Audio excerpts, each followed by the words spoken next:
联合国永续发展目标。目标4：高品质教育。具体目标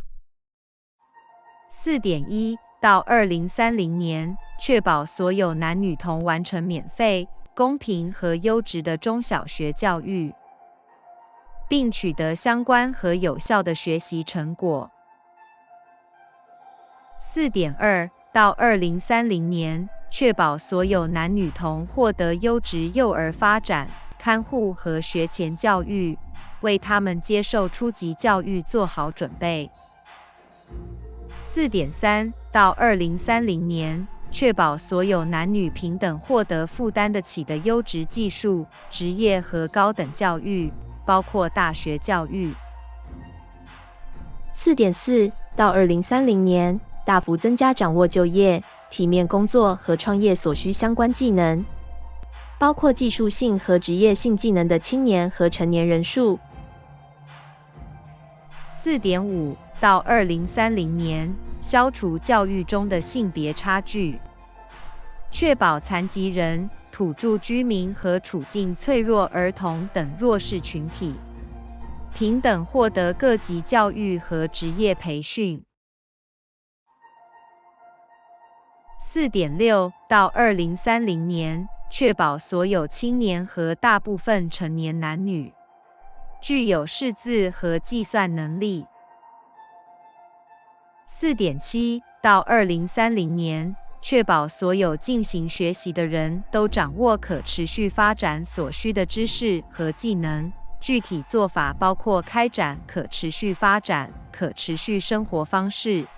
人权和性别平等方面的教育，弘扬和平和非暴力文化，提升全球公民意识，以及肯定文化多样性和文化对可持续发展的贡献。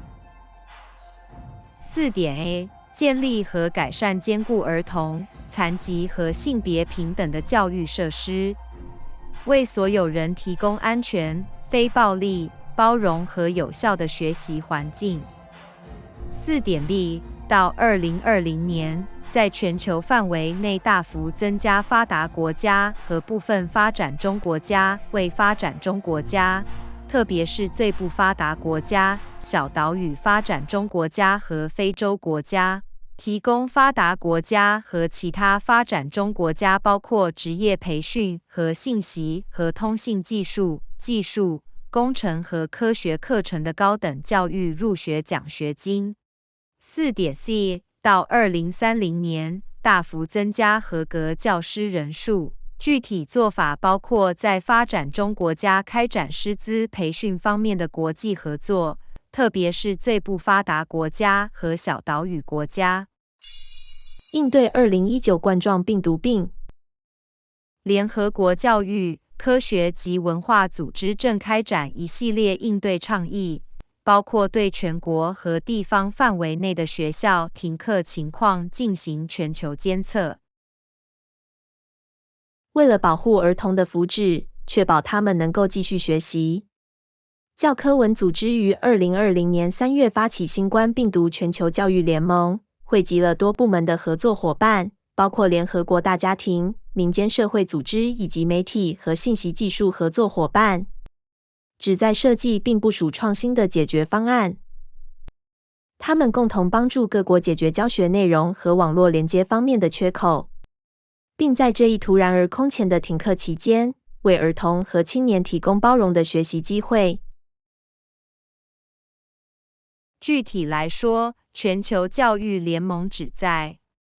帮助各国调动资源并实施创新和适合具体情况的解决方案，提供远程教育，利用高科技、低科技和非科技方法，